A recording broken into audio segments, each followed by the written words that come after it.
Welcome to our one-week video compilation that will keep you riveted to your screen. We present to you some of the most fascinating and thought-provoking themes in this unique selection that are sure to stimulate your attention. So, what are you holding out for? Relax and join us on this exciting adventure of discovery. Our one-week video compilation is a wonderful way to broaden your knowledge while also entertaining yourself. We can't wait to have you join us. Remember to like and subscribe.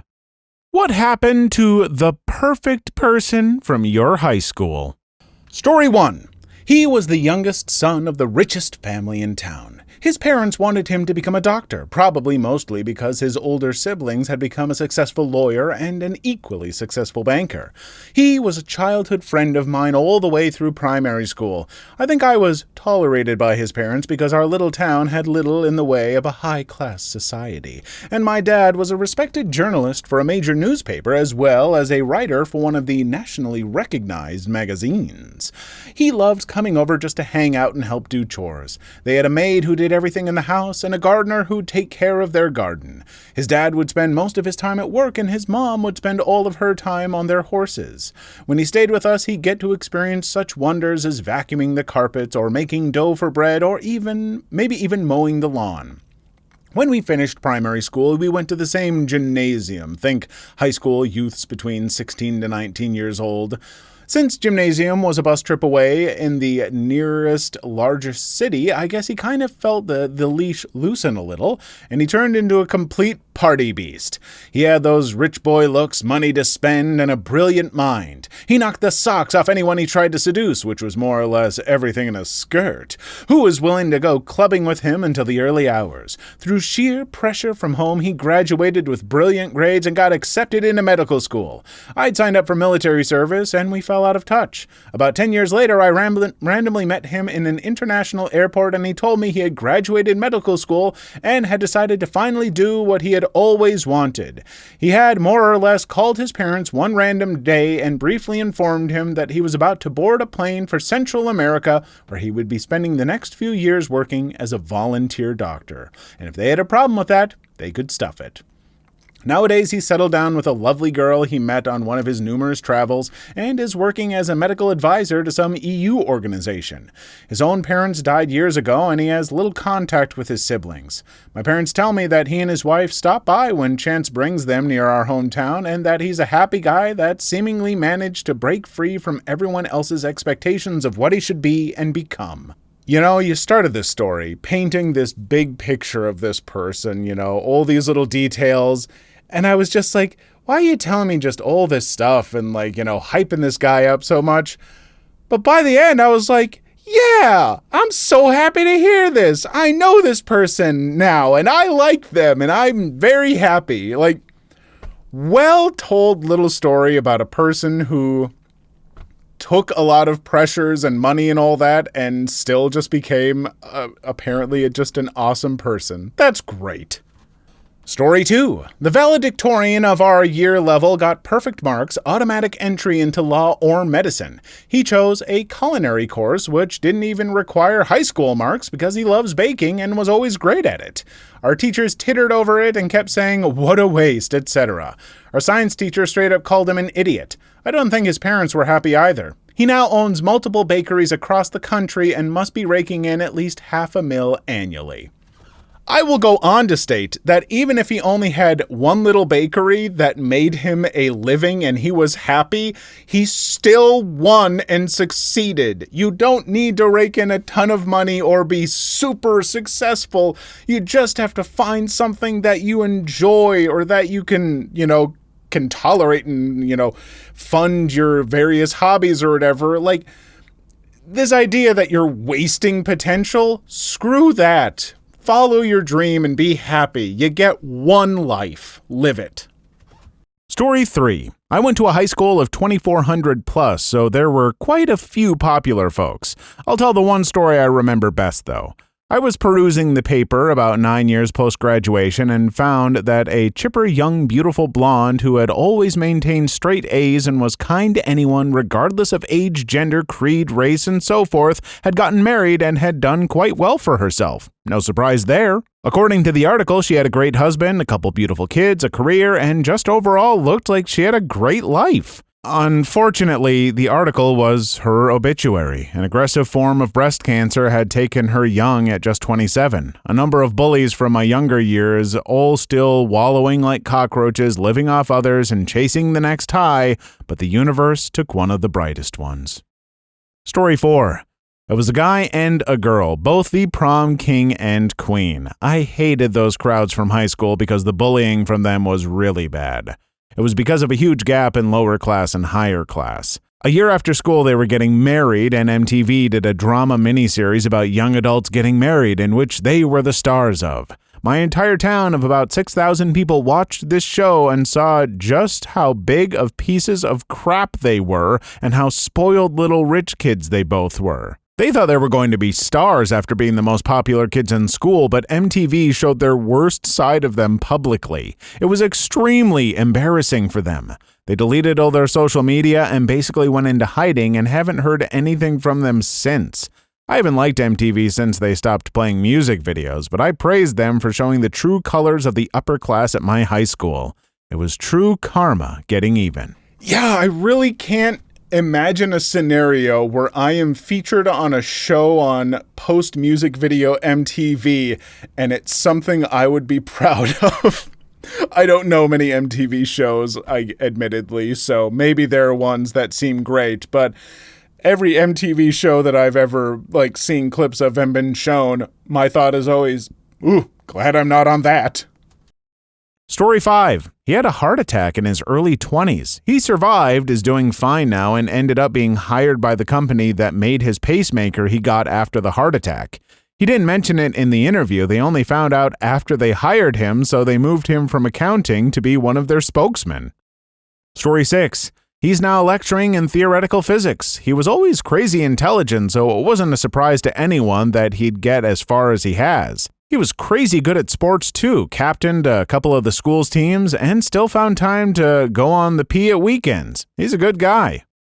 Story 7. The perfect boy at my school was this preppy kid named Tom. Tom went with me to Cuernavaca on a language immersion trip in high school, so I got to spend a month with him. He was an entitled, spoiled brat most of the time, and he had no concept of how to be polite to people. Why not even a tenth as rich as his parents? Our host family hated him after they hosted an American barbecue with Mexican sausage and burgers because the host mom put mustard on his hot dog and he was generally a picky eater. You do not be picky when you're in a country where poverty is very real and they are not asking you to eat rotten shark D's or something like that. What happened to him? He went to Stanford University, graduated, and is living in New York City like he's Patrick Bateman or some crap, living the neo-yuppie life as some Wall Street banker hotshot. Story 8. As in pretty smart and nice? That would be a tall blonde in the high achievers class.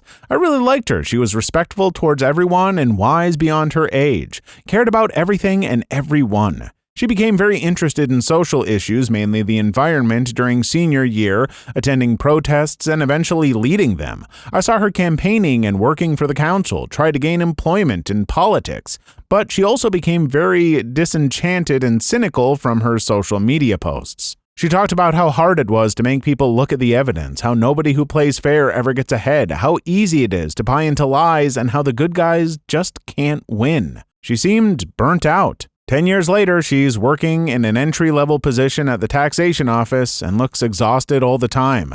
I think she wants to be left alone with her cat and a lot of wine. See, too much pressure. It can just bog a person down. But I will still say, you know what? Maybe she looks exhausted, but maybe she's happy. I hope that she is happy. She doesn't need to have, some job that utilizes all of her great achievements and whatever. If she doesn't like her job, I hope that it supports her in doing something that she loves, because that's fine.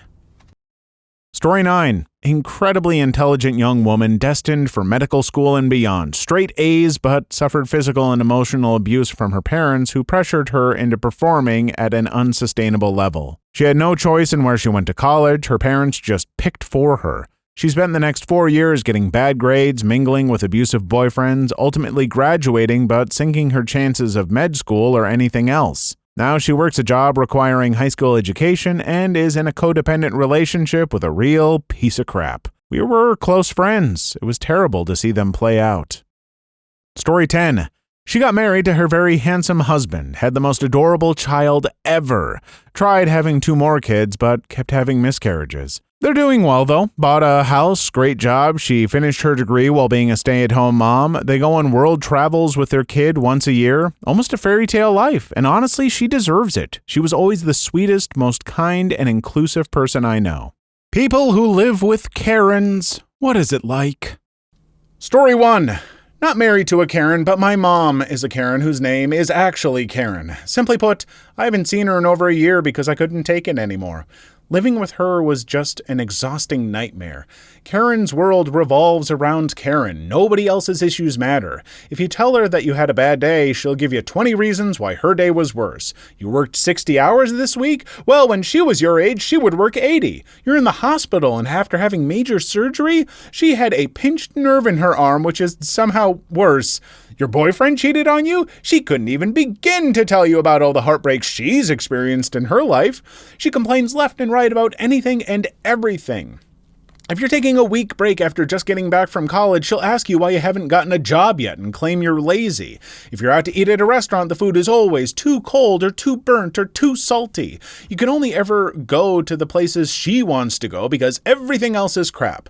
My entire graduation dinner, she complained about how cold the food was. She thrives in getting attention and constantly seeks it, but she has very few actual friends. Facebook is her lifeblood, and she's always looking to start something on there. She's the queen of sharing uninformed, misguided, conservative propaganda, which always starts fights in her comments. Also, if a tragedy happens in the family, like the passing of my teenage cousin, she'll make a big scene on Facebook and expect condolences from anyone and everyone, and make note of the people who don't give her what she wants. Don't even get me started on the blatant racism. I've heard everything from watch out for black people on the subway, they'll try to take your purse, to it should be illegal for those Muslims to cover their faces. You should be able to see someone's face. One of my best friends is black, and she once told me he's one of the good ones. They should all be like him. Minor, but the house always has to be spotless. You have a shirt on your bedroom floor? Pick up! You kids are all slobs. We have people coming over. No, we don't. And even if we do, why would they be going into my bedroom?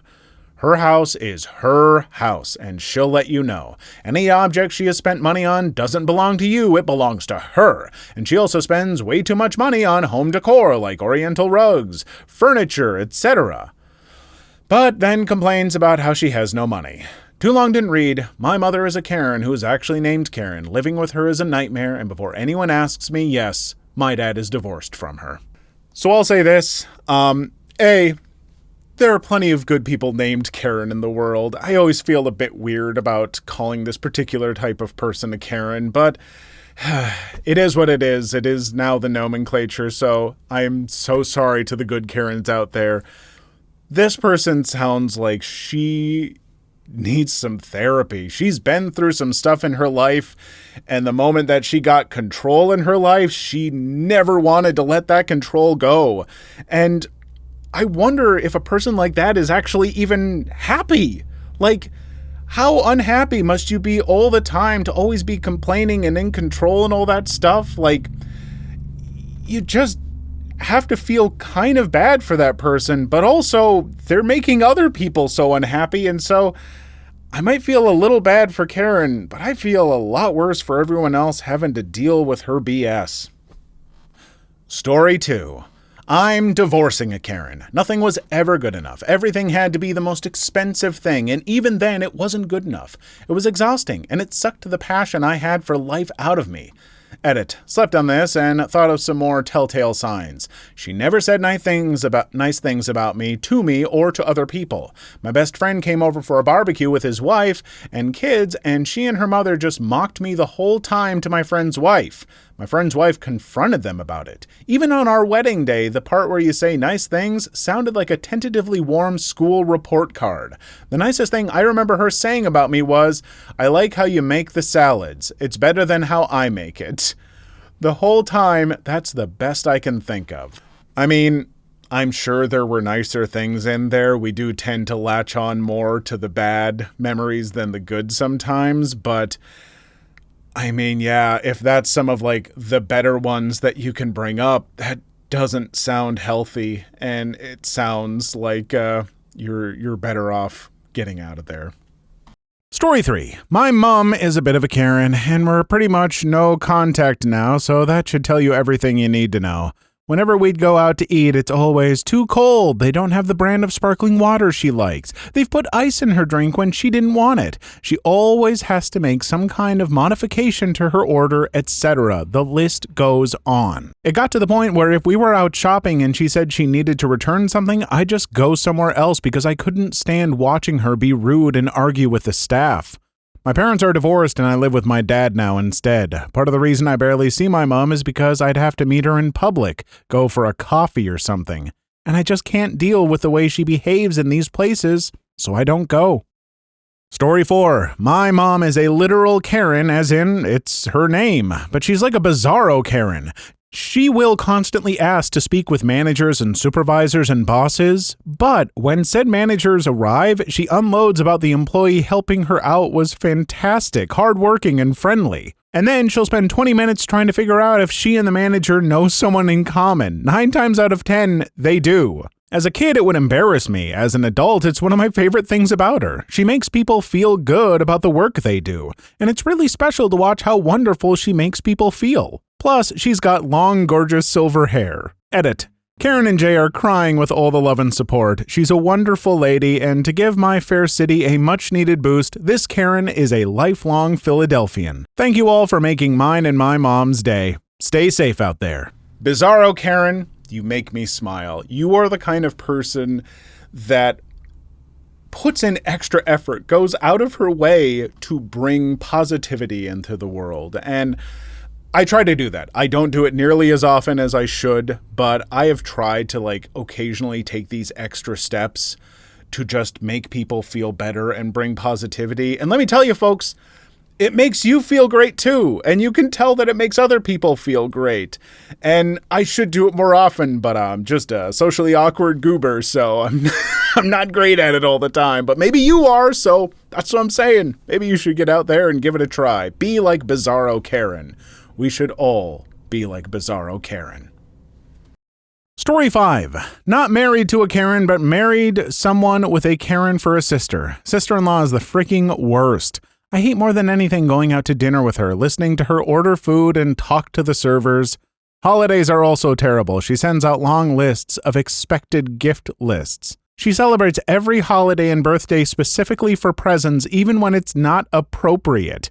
Funny thing is, one time I was away from the dinner table when the bill came, and sister-in-law waited for me to return to pay the bill by actually handing it to me. She didn't give it to her sibling / my significant other or pay her half, but expressly handed it to me to pay. By the way, her husband is an idiot and they're a match made in heaven. Edit. I'm sorry to disappoint everyone, but yes, I did pay. There are many reasons as to why, but the biggest one is that it got me out of the restaurant faster. Also, it helps me control the tip. Another time we went to a family brunch where the bill was split, Karen's sister-in-law waited to see what other people tipped so she could lower the overall tip percentage for the waitress to what sister-in-law thought was deserving. We didn't know this until afterwards when she bragged about it later, so no one even knew to stop her. And she's invited to these family meals because she has 2 children we want a relationship with, so she has that emotional blackmail card. Story 6. Engaged to one. She was raised as a princess by her military-raised father. However, she's super down to earth, but God forbid you work in the service industry and mess something up. She worked at IHOP during college, so it humbled her compared to her father. She just writes reviews now, good or bad, and emails corporate to complain. If something is wrong with my food, she refuses me to sit there and eat it. Which I hate, but I've gotten better about it, I believe. So maybe she is just a recovering Karen at this point. Story 7. Not married, but dated a male Karen for 8 years. He was a semi-successful business owner who was twice my age, and I was young and dumb, for a lack of a better word. The gist of our relationship was him trying to take over every part of my life. For instance, he would order for me at restaurants and would dissuade me if I wanted to try something new. If I had a problem with something, it would be brushed off, but if he had a problem, then he had to talk to a manager. Not knowing any better, I just thought he was very particular and even started copying some of his tendencies, like speaking up when I felt I wasn't getting the right service when I was out on my own. I realized who he was when we were flying back from Vegas and our luggage was heavier than when we flew in. Obviously, we'd bought extra things which made up for the weight difference, so as he demanded to know an explanation from the check-in clerk as to why, if it was the same luggage, would it somehow weigh more, I innocently answered that it must have been the extra shoes and clothes. He was quiet and paid up. Later, he told me not to do that again as he knew the reason why the luggage was heavier. He was just trying to get away with not paying. At that moment, a bulb went off in my head. This man who'd spend $1,500 on a stripper for his friend was making an already stressful job more stressful for the clerk in order to avoid paying $60. We broke up soon after, and I checked myself on the Karen tendencies he'd rubbed off on me. Oof, yeah, I can't get behind folks who clearly have plenty of money but will make someone else's life miserable just to save a little bit of money in a bad way. It's not truthful at all, you know? Like, if it was literally like, no, it's definitely lighter or whatever, and he didn't want to pay that, that's one thing. But if he knows and he's lying just to save $60 when he's throwing away money otherwise, that's... Ugh, I just don't get that. Why would you want to make other people miserable to save a few bucks? What's the most effed up thing you've overheard when someone on the other line forgets to hang up? Story 1.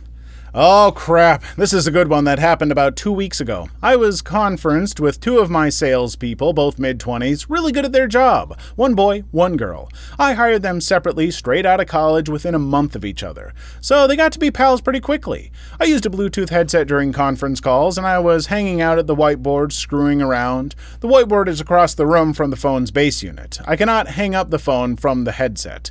We concluded whatever was on the agenda, and I said, okay, great, see you next week, because they were both at their respective homes, getting ready to hit the road on some sales meetings.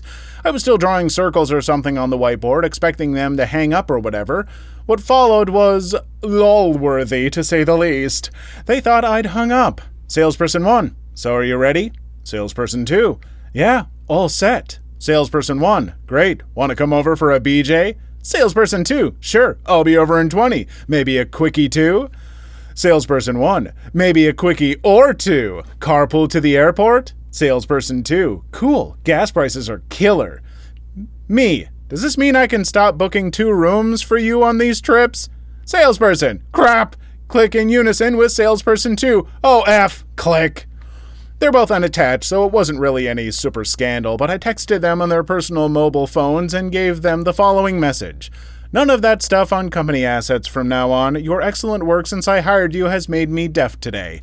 I will still be booking 2 non-adjoining rooms in the future. Let's make sure we don't have to address this in a professional capacity. Respond only with okay, and we'll put a heavy lid on the topic. Okay, first, you're a cool boss. That's cool, because, yeah, what they were doing wasn't hurting anything. Clearly they're performing well. Clearly they're performing well in other regards, it sounds like.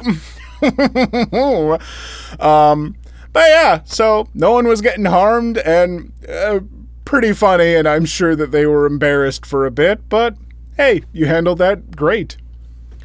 Story 2. I used to work for Pop-A-Lock, car, house, whatever, mobile unlock. I was one of the dispatchers for the nationwide region. I was pulling cars from Las Vegas once on an overnight shift when a customer called in saying he locked himself in the trunk of his car at an airport.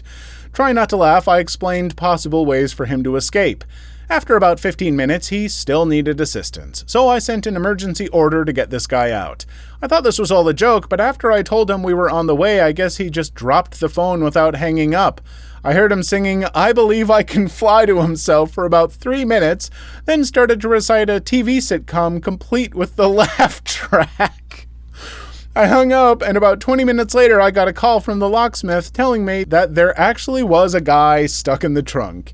He goes on further to tell me that he didn't even own the car. What do you even say about that? A, singing I Believe I Can Fly in the car. Like, I have to imagine Like, it was kind of in, like, a sad, desperate way. Like, I believe I could fly. I believe I could touch the sky. Getting out of this trunk today. I don't have anything more. That's amazing.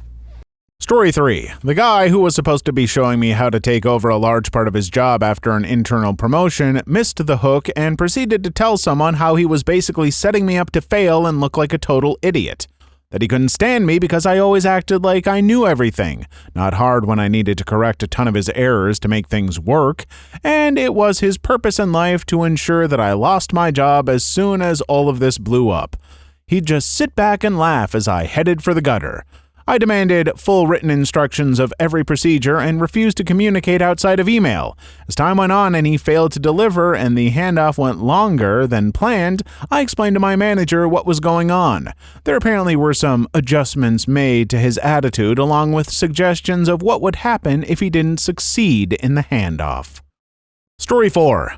So I didn't actually overhear something, but I was overheard by my mom. I was a freshman in high school when cell phones were just starting to become available at the consumer level. Because I worked as an actor and needed to be available all the time, I had one of the early ones that was about the size of a brick, weighed about 5 pounds, and had an antenna that was about a foot long. Believe it or not, it was actually pretty cool at the time. So one day I went down to this playground a few blocks from my house where I'd spend a lot of time as a kid to play basketball. I was a pretty lousy b-ball player, but this was during the Showtime Lakers era, and pretty much every kid in Los Angeles imagined himself as Kareem or Magic. I was a Rambus kid because he was nerdy and wore glasses, so I had my Rambus jersey on. I was playing 3-on-3 with some friends when these two guys showed up in Sixers jerseys, and out of nowhere they started talking all kinds of crap to us. I was 15 and my mouth was bigger than my brain, so I said to one of them, "Hey, why don't you go back to Philly and suck Dr. J's D some more?" My friends laughed, and while the guy looked at me like he couldn't believe what I just said, my giant cell phone rang. I was feeling like hot crap, so I picked it up and answered it. It was my mom, and it's never cool when your mom calls you even if it's on a cell phone and you're 15. I turned around to do that thing you do when you talk all quiet to your parents so you have plausible deniability with your friends when you hang up, and one of these Philly goons comes up behind me and punches me in the side of the face. The phone flies out of my hand and lands on the ground next to us. I spun around to face him. The guy came at me again, and because I was scared more than anything else, I just started swinging. Somehow, I caught him in the jaw and he went down, and I kicked him in the stomach a couple of times because that's what I'd seen guys do on TV. He got up, and the two of them started yelling at us about how they were going to beat the crap out of us. We were dead, yada, yada, yada. And then my mom came screaming into the parking lot in her car. It turns out that the phone hadn't hung up, and my mom heard the whole thing. She came running over to us, did that mom thing where she screeches at the two guys, calling them troublemakers and things like that, and literally wouldn't stop until they left the park. I was mortified because it was one little fight and I'd actually won the goddamn thing. But I guess my mom got scared because before I could say a thing to her, she said, right in front of my friends, "You're moving with your auntie and uncle in Bel Air." On the way back to the car, I tried to tell her that she had the wrong will, but you know, parents just don't understand. So I'm curious how many of you actually get that reference. I imagine a lot because it's remained in the public consciousness as a meme of some sort for long enough. But for those of you who do get the reference, how far into that story did it take for you to be like, son of a biscuit? Because the moment that I read about, like, Philly goons coming up behind, you know, like, the other guys arriving, it was like, son of a biscuit. They got me. Story 6. I used to work for a company that sold equipment to major retailers, and one of our biggest accounts was Target. The owner had been pulling all kinds of tricks to pad the pricing on things, and for a while it worked, but after about a year, our internal contact at Target got switched to a woman who liked to question all of our invoices, and it drove the owner insane because A, he thought he was incredibly clever, and B, he thought women had no place in corporate positions of power. One day he was on a conference call with our new Target contact, and she called BS on everything he was trying to sell her.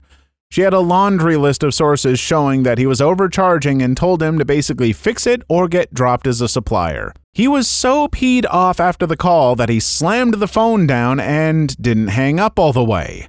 He then spent 30 minutes ranting about how she was such a B, C, etc., and how women had no place telling him how to run his business. The entire office could hear him throwing a massive fit. Our target contact listened to the entire thing and then called back into the company switchboard to get the owner back on the phone. He composed himself as best as possible before answering and was then told that she heard everything he said and that effective immediately, all of our contracts were canceled and we were going to be blacklisted from Target and all Target-related companies. That lost revenue basically cost him the business over the course of the next year, and nearly everyone I knew quit on him and walked out. Story 7. Sorry, this is so long. I think I might still be bitter. I was fighting a court battle for custody of my nephew because my sister, who was in jail, begged me to keep him away from his abusive, crack-dealing father. I was on the phone with my nephew's paternal grandmother. She had recently taken him for a visit out of state and brought him back a week late, so I was insisting that we arrange the next visit in writing. She thought she hung up on me, but she didn't. The first couple of times she screamed, "That effing bee!" I tried to yell that I could still hear her. Then she started saying the most heinous things about my family and me. She said that she was going to kick my butt. She said that I was a drug addict even though I hadn't touched a drug in 20 years and never had a problem. She said that she was supporting me financially even though I never had a dime of help from her. She said that my dad was molesting my nephew, which was really the worst accusation of all. She said that my nephew called her and begged her to come get him, even though he was 2.5 and couldn't work a phone, and I always had to make him say hi to her when she called. I ended up writing her an email telling her everything I'd heard. I told her that all communications with her would be in writing from there on out, and we would subsequently just stick with the court-ordered visitation. I always wondered why, when my nephew returned from a visit, he would tell me things like, "Don't hurt me, Auntie," and he would tell people that I spanked him, which never happened. He would say other disturbing things as well. That day, I had my answer. OP, good on you for trying to get that kid out of that situation, trying to help your nephew. And that nephew's grandmother sounds kind of like a monster. Like, I'm sure she has some, love and protection for the kid, but saying what she was saying and going that far, that's concerning. And I hope that your legal battle to get custody of that kid has gone well and you've saved that kid from what sounds like a pretty bad environment. Hiring managers, what's the most strange or cringeworthy thing a potential candidate has said or done during the interview? Story 1. At my previous job, I was interviewing candidates for a position within my team. One of the applicants was internal, so I knew of her and knew she had a few cats as pets. So the day of the interview arrives, in she comes, and we start with the basics. I then ask a few competency-based questions, and she starts to give answers not based on her work experience. She had trained overseas teams and had an impressive CV, but relating the answers back to her cats.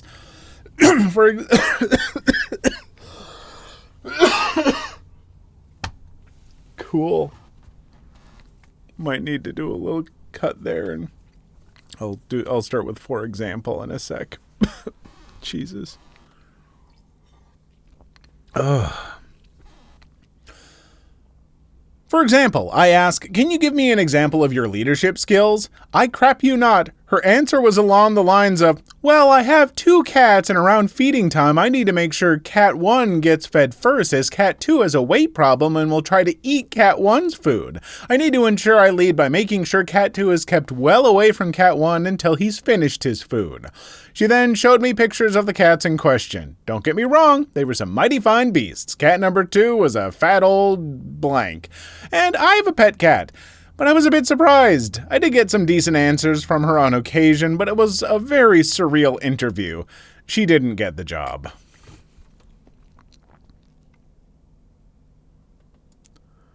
Story 2. From the other side of the table, I was interviewing for a tech writing position at an engineering company. The first part of the interview with the communications manager went really well, and she brought me in to speak to the head of engineering. He asked me a lot of questions about organizing documentation and where what sections would go and why. At one point, he starts asking about cars. He then wanted me to write a list of all the different parts of a car and, after completion of my list, separate them into sections, something like safety, use, maintenance, etc.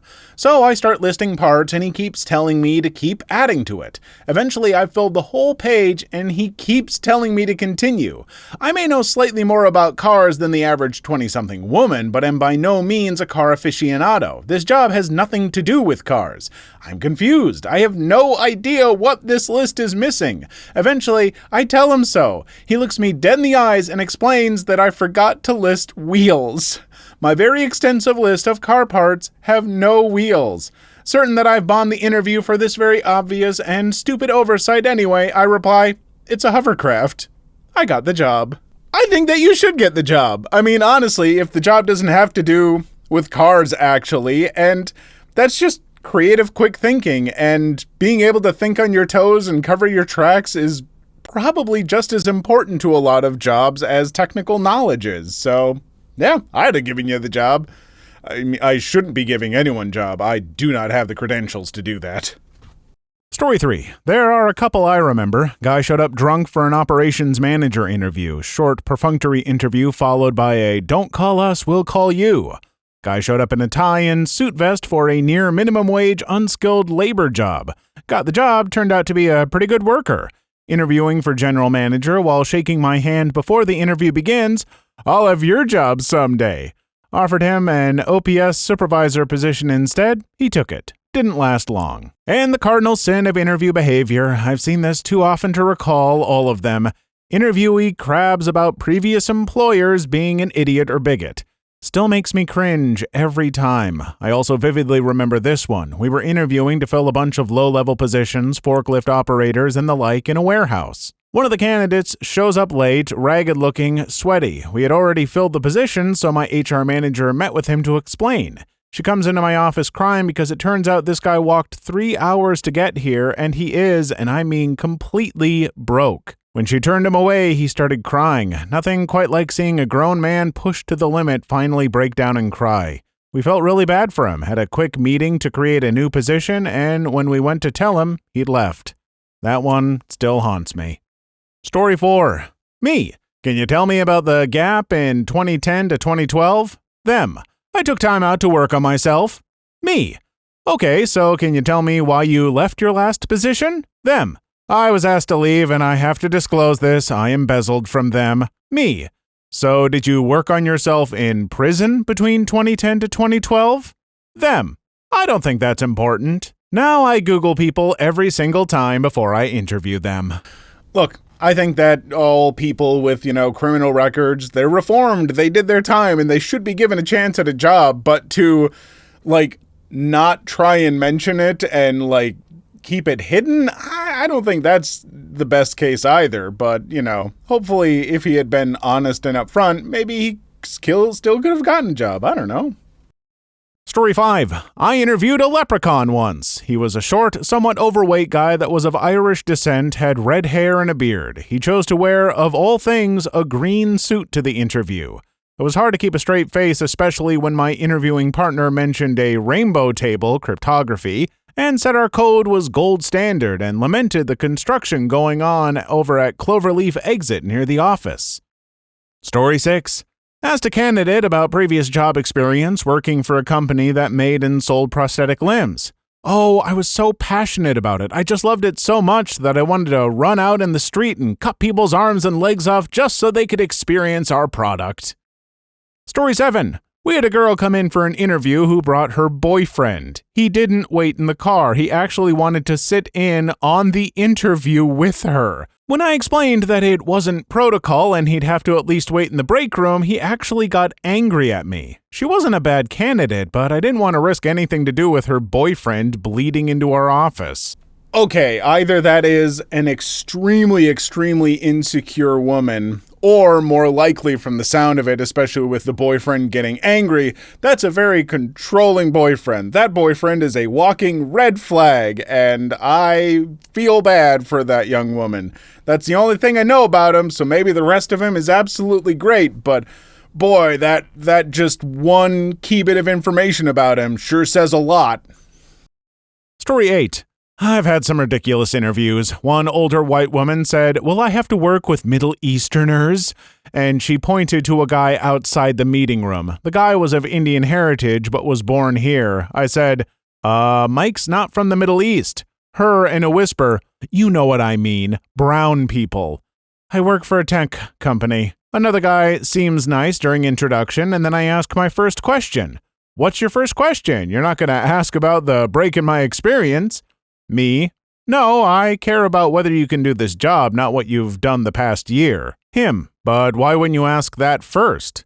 Me: "Because I want to know about the work you did at this other company." Him: "Well, I wrote a novel, you know, and it got published. Did you Google me and know that already?" Me: "I Googled you, didn't see anything about a novel, and that isn't pertinent here. Can you address the question?" Him: "The movie rights were optioned. I've just finished my second novel. I'm looking for a publisher. Want to know what it's about?" Me: "Not right now. Maybe him. It's this great story." Me: "I'm sorry. You're going to have to leave. If you can't tell me about your practical experience, you're not suited for this role." Story 9. He said he was going out back to smoke a bowl after we were done and asked if I'd like to join him. I personally don't smoke and don't have a problem with people who do, but until it's legalized in our state, keep that crap to yourself during job interviews. Story 10. Once a guy came in for an interview and his old classmates were already working with me. I heard his friends were calling him Dildo and he was responding to it normally. So the new guy walks into my office while I was about to leave. Me: "Have a seat, Dildo. I shall talk to you in a minute." He was surprised and everyone in the office had a good laugh. First thing he did was tell me his name immediately. He was hired. Story 11. I was once really nervous at the end of my job interview and for some reason decided to stroke one of the office plants as the hiring manager walked me to the exit. Then I laughed awkwardly and said in a surprised tone, "They're real." He was not impressed and I did not get the job. Story 12. I only witnessed this because I'm not a hiring manager, but this dude tried to take his mom in an interview with him. Obviously, the guy said, "I would like to interview the applicant one-on-one, please." And this bee threw a fit and stormed out with her son. You tried to take your mom into an interview? Like, did the person want to, or was the mom insisting? Either way, weird. Just very, very weird. I mean, if you're really, really socially anxious and stuff like that, I still feel like, I mean, I guess it depends on the job, but like, if you can't handle going into the interview by yourself, can you handle doing the job by yourself too? I mean, it's not a great look, and I'm sure that exceptions could exist that I don't know about, but this doesn't seem like one of them, and it certainly does not seem like the mother handled that well. People who have filmed weddings, what is the worst thing you've caught on camera and had to remove from the final video? Story 1. Like 9 years ago, my cousin gave me a video camera and told me it was my job to record her wedding and reception. Yeah, no thanks. But I did it anyway, even though I didn't want to. Well, during the reception, no one told me the layout of the wedding, when people would be speaking, etc., so I was basing it off another wedding I went to, but of course, they did things differently for theirs. I was a vegetarian at the time and served dry pasta I couldn't eat, and subsequently got drunk rather fast.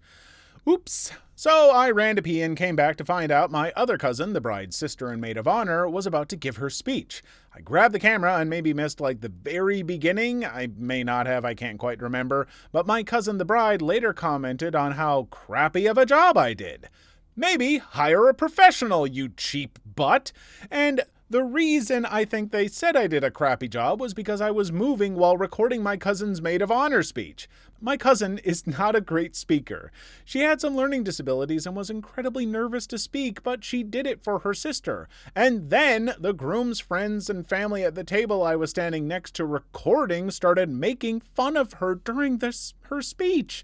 So yeah, maybe the camera was shaky because I was trying to move away from those buttholes so you don't have a recording of people making fun of your sister on your wedding day that were supposed to be there to support you and your husband.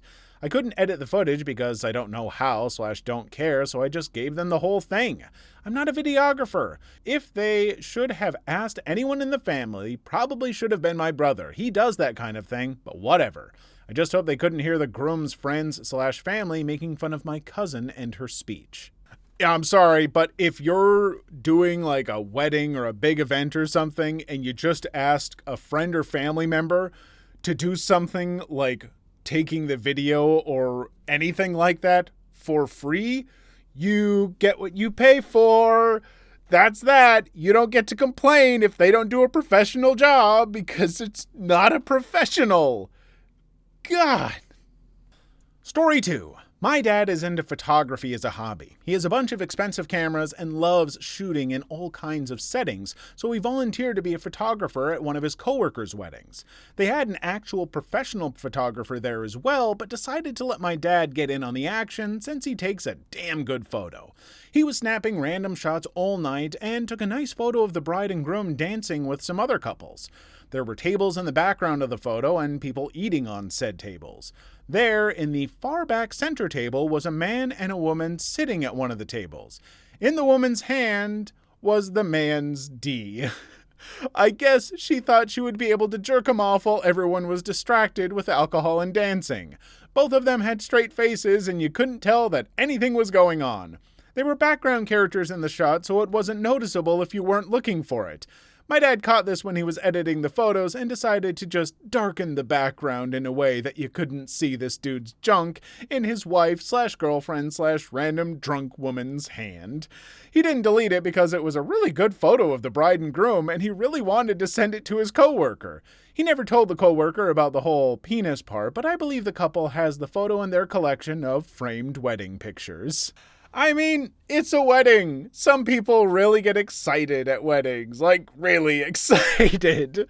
And, you know, it's like, oh, we're all having fun. Ooh, one day maybe we'll have a wedding like this. And next thing you know, she's making the table shake. Bum, bum, bum. But don't do that. There's like kids at weddings and stuff usually, right? Oh. Story 3. The video from my wife's first wedding, not to me, is pretty funny. They got married in a theater, and the opening of the video is the people filing into the theater and finding their seats. Unknown to the groom and his wedding party backstage, they were mic'd up, and so while the theater is filling up, you can hear the groom talking. This is an effing disaster. I reserved a Mustang to rent for my wedding pictures, and they sent me a blanking PT Cruiser.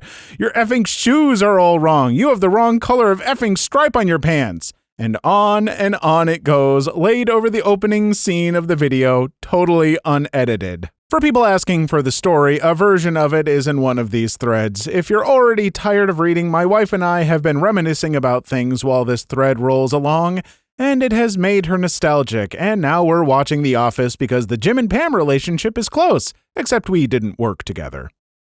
Story 4. My mom filmed weddings for a long time. Once the groom was so drunk he could barely dance with his new wife. She was stumbling all around, groping his new wife, and even grabbing her butt and thrusting. Super intimate bride-groom dance. The bride was so embarrassed. She was trying to settle him down with no success. This was obviously in front of all the family and guests. My mom made me watch as a lesson in self-control, respect, and humiliation. Having worked at a hotel for a few years that did indeed have like ballrooms that were rented out for weddings very frequently in my hometown, I've seen a number of drunk grooms and or brides. And let me tell you, some of them, when they get drunk, they get really drunk. Did have one very drunk couple jokingly suggest that I should leave the front desk and join them on their wedding night. I refused. Story 5. We made the mistake of deciding to set up ours ourselves on a tripod in the rear of the chapel and let it roll. The plan would have been brilliant if not for the fact it got bumped when someone walked past and was instead filming nice solid shot of one of the uncles fighting a particularly stubborn wedgie for far too long. Someone noticed it and adjusted it eventually. Story 6. The father of the groom was making his speech and got to a touching part about his wife, mother of the groom, who had passed away recently. I was filming from the back, but got his sound okay, but there were a bunch of little kids near me playing quietly until one of them yelled, "God damn it, F you!" right as the father was tearing up. Nobody seemed to notice, but it was plain as day on the tape, so I had to do a lot of delicate chopping on that one. Story 7. Sister-in-law was trying to use the wedding photographer as a personal photographer or something to take pictures of her family. She absolutely denied it for 4 months until we watched the video from the videographer that caught her literally saying, "The bride said that she wants you to take pictures of families." So our photographer missed a good 20 minutes of the reception to take pictures of her and her family, and then came to us and was like, "Hey, we didn't discuss this," and tells me what the sis-in-law said. I go to her and she denies it all and says, "Oh, the photographer told us that she wanted to take pictures of the family members," although it was only her and her family, which we weren't on good terms with. They weren't even invited. So months later, we're sitting around watching footage, and just like a scene from The Office, you see and hear with perfect clarity, "Oh, the bride wants you to take pictures of the families, not the reception. We're ready when you are." And the sister-in-law is sitting in the corner of the room and stomps her way to the door and slams it as she leaves. Oh, was the sister-in-law all mad because she was caught being a liar and a real piece of work? Well, I feel so bad for her. God, that just... What a gross thing to do on someone's wedding day. Don't do stuff to ruin people's weddings, even if you're not a wedding person. I'm not a wedding person. I don't think that they're that important. But if they're important to someone else, respect that. Story 8. Not me, but my buddy was the videographer for a wedding. During the ceremony, they had candles lining the aisle as the mother of the bride decided to get closer so she could get a better picture. While she was taking pictures, she started walking backwards. Well, she walked backwards right into one of the candle holders and knocked it over right into someone's lap. Commence chaos. Guy jumps up trying to put out the fire that's now in his lap, and the guy's wife starts screaming at the woman. Took about 20 minutes to get everything calmed down. Marriage went off without a hitch afterwards, and yes, it was all caught on camera. The bride insisted it be cut out of the final video, so my buddy put it on a separate tape for us all to laugh at later. Story 9. I was at my wedding and we didn't have it removed, nor would we have, but the camera didn't pick up the audio. So when you look at the video, you see us making our vows, then the whole wedding party laughing, then it continues. What happened was the ring bearer, a little boy about 3 or 4, during the vows, where I'm asked, "Senior, do you take this woman to be your lawfully wedded wife?" And this kid says, not quietly, "You mean he doesn't have to marry her?" LOL, it just blew his mind that a guy would willingly marry a girl. Story 10. This didn't have to be removed, and jokes were actually made about sending it to America's Funniest Home Videos. A number of years ago, in my early 20s, I went to my cousin's wedding. My father asked me to dance, and it was going quite well until he asked to dip me. I said no, I was pretty big at the time and figured he couldn't support my weight and would drop me. He was rather disappointed, and the dance ended soon after. About 3 dances later, I hear him calling my name across the dance floor. I look up and he's gleefully dancing with my mother and shouts, "Hey, my name, this is how you dip someone," and promptly dips my mother and drops her straight onto the floor. All proudly caught on video and still referenced at every family wedding to this day. I mean, this sounds like it's just straight out of like a wedding comedy movie. I would not be at all surprised to see this in a comedy. So, I mean, your dad might not be able to dip, but sure has some comedic chops on him. People, did you ever have a teacher mysteriously stop coming to school? What happened? Story 1. My music teacher in 6th grade had a bad habit of cursing in front of the kids. They called me into the office to ask me some questions, and the next week, he was gone. The replacement music teacher we got was the best teacher I've ever had and helped me recognize my musical talent and get me out of my shell. While I don't believe that swearing in front of children should be some punishable offense, they're just words. Come on, kids, get over it, though. I mean, I can't say half of them because of you-know-who. But the fact that your replacement teacher gave you this, like, passion for music and helped you get out of your shell, I guess that makes it worthwhile. That's a win. Story 2. My first grade teacher. She stopped showing up one day. We had substitute teachers for months, and then she finally came back to tell us she'd been diagnosed with leukemia. She'd been going through chemotherapy, so she had no hair anymore, and that's the only thing I grasped. I didn't understand what cancer was at that point. She passed away that year. I don't know if it was just me who wasn't told or all the kids. The parents were all informed. Oof, that is a tough one, especially first grade. Yeah, I don't feel like first graders are mentally equipped to handle the ideal of not just death, but like cancer, this kind of, slower, tough death. So yeah, I can't imagine what that was like, but I hope at least the last year of her life was a good one. Story 3. My coding teacher announced he was leaving in a week, no reason stated. After 10 years, he was just going to be leaving in the middle of the third semester.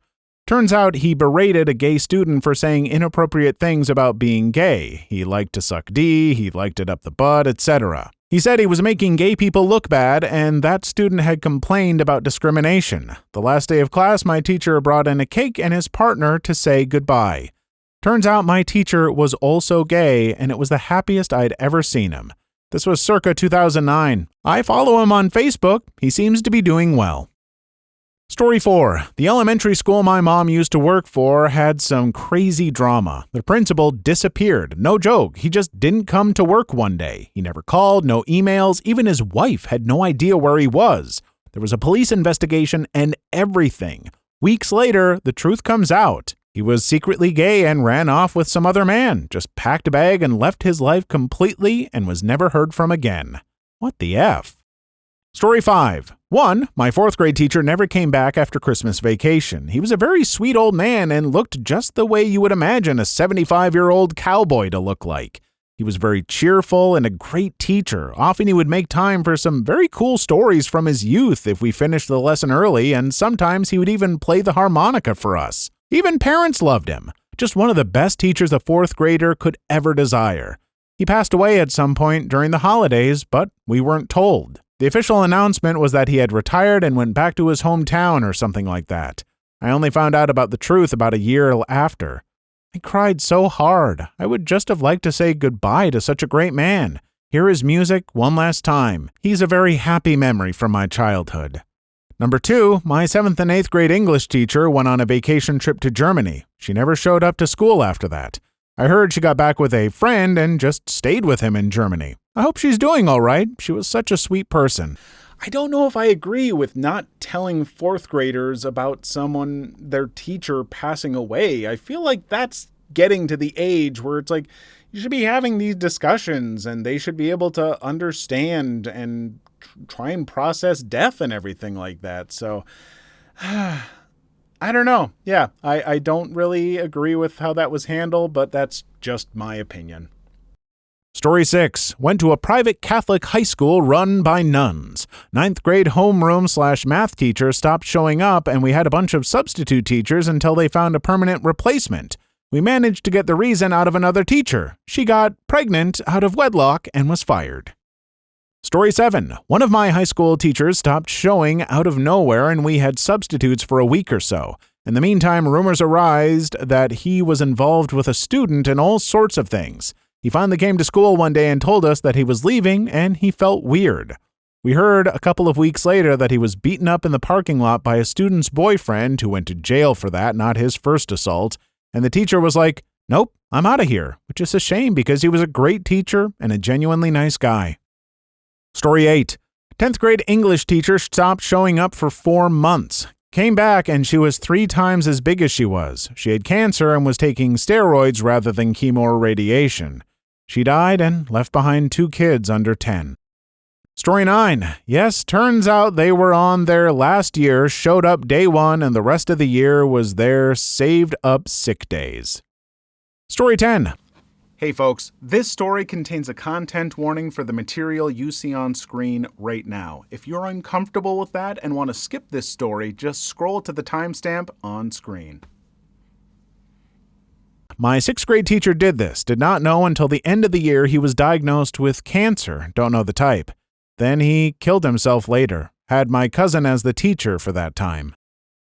Story 11. My sophomore year, we went through a couple of Spanish teachers. The first was a male that didn't even last 6 weeks. After a series of subs, we got a new teacher. She claimed to speak 10 languages, but didn't know how to teach. I spent Spanish class with my desk pushed against 3 others playing cards. Of course, not everyone kept to themselves. The teacher was an easy target for bullies. She lasted a few months of mean kids doing things like putting chalk dust in her drinks, and I don't know what else since I mostly kept to myself. And then she was gone. The school told us she left for health reasons. Rumor had it that someone put glass cleaner or some other chemical in her coffee.